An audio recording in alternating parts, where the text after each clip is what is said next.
Olá, estamos falando sobre o evento do livro de Gênesis. Estamos pensando ali sobre o papel do demônio, o papel do diabo ali na criação do homem e da mulher, de Adão e Eva. E já iniciamos algumas semanas falando sobre esse assunto. E hoje nós vamos nos deter em apenas dois desses seres criados por Deus e que se encontram no paraíso do Éden. De um lado, nós temos o homem e a mulher, e que vivem no estado de harmonia corporal. O livro de Gênesis, no capítulo 2, versículo 25, diz: Ambos estavam nus, o homem e sua mulher, sem sentirem vergonha um do outro. Então, de um lado, nós temos o homem e a mulher nus, não sentem vergonha um do outro. E do outro lado nós temos a serpente, caracterizada pela astúcia e esperteza. Então o autor do livro de Gênesis, ele vai colocar lado a lado essas duas histórias. De um lado, o homem e a mulher nus. Do outro lado, a astúcia da serpente. O livro de Gênesis, no capítulo 3, versículo 1, diz: A serpente era o mais astuto de todos os animais do campo. O autor do livro, então, ele parece ele brincar com as palavras a fim de relacionar o corpo com a esperteza. Depois que homem e mulher se afastaram de Deus, e em seguida eles se estranham um ao outro. Vejam que eles não se estranhavam antes de ficarem inimigos de Deus, mas apenas se afastaram de Deus, eles se afastaram também um do outro. Então, astúcia e nudez em hebraico são palavras muito parecidas, talvez seja por isso que o autor do livro de Gênesis coloque essas duas situações muito próximas. De um lado, a nudez, de outro lado, a astúcia.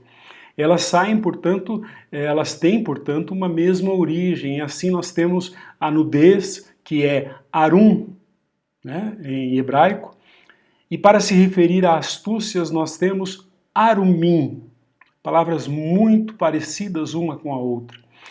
O que o autor pretendia, na verdade, nós não podemos saber com certeza, mas nós podemos fazer a partir disso algumas inferências, né? Imaginar o que o autor queria dizer quando colocava nudez e esperteza lado a lado.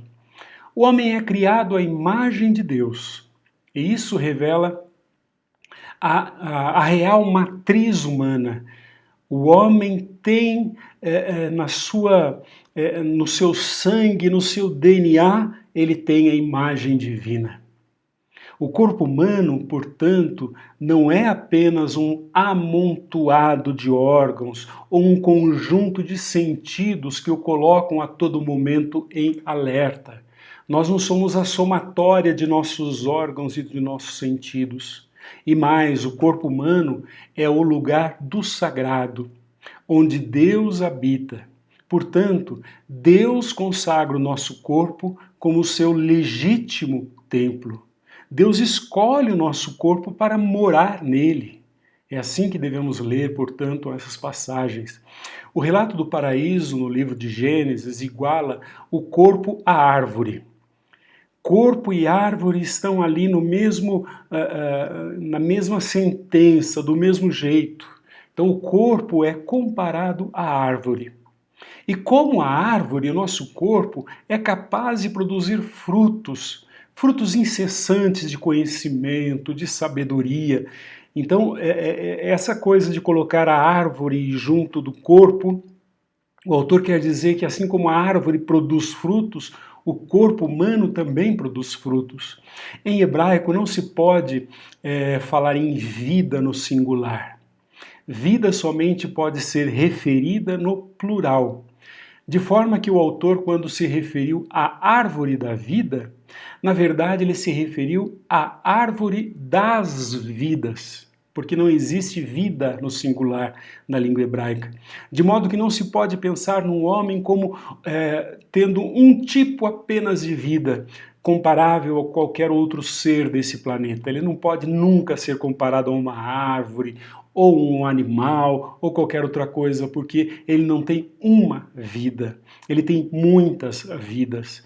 Não no sentido de nascer e viver de novo, mas no sentido de que ele é um ser que vive sobre a face da terra e que esse ser que é único é capaz de abarcar muita potência, viver muitas experiências ao mesmo tempo, de conhecer o bem e o mal e de penetrar para bem dentro do imenso interior de onde poderá partilhar da intimidade com Deus.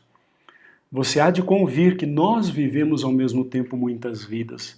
O cão, o gato, o passarinho, qualquer outro animal, ele só tem uma vida. Uma vida no sentido de que ele se manifesta somente de uma maneira. Nós não. Ao mesmo tempo que muitas vezes escondemos a vida, escondemos a morte. Ao mesmo tempo que estamos felizes, estamos profundamente tristes. Nós somos capazes de abarcar dentro de nós mesmos um punhado de vidas e de experiências. Não se pode, portanto, pensar em corpo no mundo hebraico de Gênesis sem que aí se veja implicada a ideia de alguma coisa perfeita ou que tem uma tendência natural à perfeição. Então, o corpo ali no livro de Gênesis significa ou uma coisa acabada, perfeita, ou alguma coisa em processo de perfeição. E não à toa a palavra não pode, a palavra no Antigo Testamento, a palavra em Gênesis, a palavra na Bíblia, ela não pode ter significado útil se não passar pela vida da corporeidade. A palavra sem corpo não existe para o pensamento hebraico. Não existe a palavra sem que ela aconteça no concreto. Então é a fusão de duas realidades, a experiência mais autêntica, o caminho escolhido por Deus por excelência para se revelar em sua completude ao homem. Portanto, Deus não se revela ao homem pela palavra apenas, é pela palavra e pela ação. É por isso que São João vai nos dizer que a palavra se fez carne e habitou entre nós. Portanto, a gente pode inferir aí, a partir dessa verdade, que o corpo como realidade mais concreta e visível da ação humana não deveria jamais ser envergonhado, não deveria jamais passar pela vergonha. Comendo o fruto proibido, Adão e Eva se deram conta de que estavam nus. Antes de pecarem, eles não tinham consciência da sua nudez, ou não se importavam com a sua nudez. Não existia o sentimento de vergonha enquanto eles caminhavam na graça. Enquanto se caminha na graça, não se tem o sentimento de vergonha. Uma vez mergulhados na desgraça, eles percebem que estavam nus e começam então a ver o outro e a ver a si mesmos de forma distorcida e inautêntica. Quando nós olhamos o outro com desejos, olhamos o outro somente com desejos, né? Olhamos o outro como instrumento, o objeto dos nossos desejos, é porque nós não estamos andando na graça. Quando andamos na graça, nós reconhecemos a autenticidade do outro, a importância que o outro tem e o vemos além do seu corpo. Então, a partir do momento que Adão e Eva pecam, eles começam a formar entre si e seus corpos um distanciamento que antes não havia. Então é por causa do pecado que nós nos envergonhamos do nosso corpo. É por causa do pecado que nós estranhamos o nosso corpo ou estranhamos o corpo do outro, porque quando viviam na graça, isso não acontecia. O distanciamento de si automaticamente cria distância também entre o homem e seu Deus. Quando eu me distancio de mim mesmo, automaticamente eu me distancio de Deus, embora Deus continue sempre o mesmo. No relato ali do Éden, o Senhor, todo final da tarde, ele chamava pelo homem: Adão, onde estás, Adão? E Adão falava: estou aqui, Senhor. E o Senhor falava: vem caminhar comigo pelo jardim. E toda tarde o homem caminhava com Deus no jardim. O homem, quando pecou, não respondeu mais, porque o Senhor continuou sendo o mesmo. O Senhor apareceu no final da tarde e chamou: Adão, Adão, e Adão não respondeu. Então, no relato do Éden, o Senhor continuou buscando o homem. O Senhor continua, mesmo que o homem peque, o Senhor continua buscando a companhia do homem, apesar do seu pecado. Envergonhado pela culpa, ele se esconde do seu Criador. Nós só nos escondemos do nosso Criador quando nós nos sentimos envergonhados pela culpa. A nudez, que antes era sinal de integração ou de unidade da criação como um todo, agora parece ser um voltar atrás. Se antes a nudez significava ter orgulho de mim mesmo, enxergar o outro como ele é, viver na graça, né, e saber que Deus anda comigo em todos os momentos, quando o homem descobriu na nudez a vergonha e a culpa e o pecado, e viu na nudez o pecado, é como se ele voltasse atrás. Como se ele voltasse ao estado de miséria e pobreza que foram simbolizados pelo barro. Quando foram simbolizados pelo barro, quando só havia no momento do barro onde não havia espírito. Então Adão, ao invés de ir para a frente, ele com o pecado e a desgraça, viver longe da graça de Deus, ele retorna ao estado anterior, que é o estado do barro. Um estado que o corpo não é animado por um espírito, sem alma. Por isso que surge aí a palavra desanimado, um homem sem alma, um homem que não tem o ânimo de Deus, o sopro de Deus em si. Nós nos tornamos desanimados. Foi exatamente esse sentimento que fez Jó, por exemplo, a rezar: peço-te, Senhor, que te lembres de que como barro me formaste, me farás voltar ao pó. De senhores e seu corpo, homem e mulher se transformam, portanto, agora em seus escravos. Não sou eu que mando no meu corpo, não sou eu que sou o amo ou sou o senhor do meu corpo, mas é o meu corpo que é o senhor de mim. Eu sou escravo do meu corpo, não meu corpo mais que é meu escravo.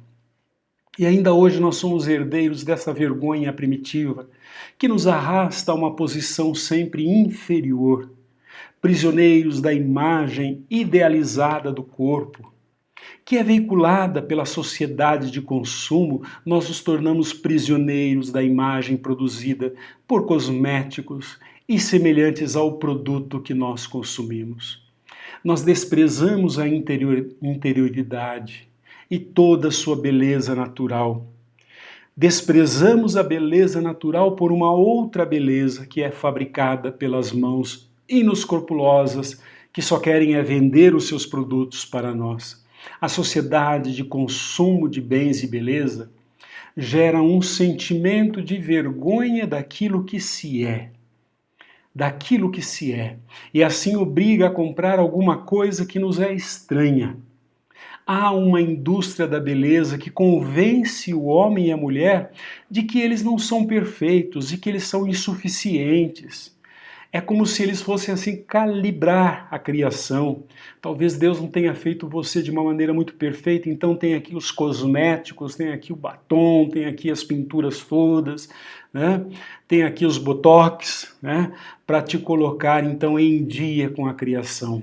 Para corrigir aquele erro do Criador, tem a indústria da beleza para corrigir esse erro.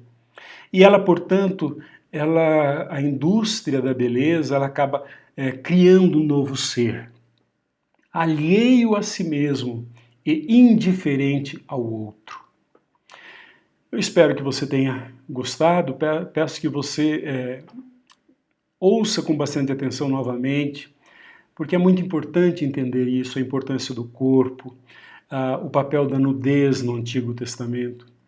e o papel da indústria cosmética hoje, que tenta fabricar um eu diferente daquilo que eu sou. E me faz acreditar que eu não sou perfeito o suficiente, de que essa indústria pode me tornar perfeito. Espero que você tenha gostado, espero vê-lo e vê-la numa próxima ocasião. Até lá.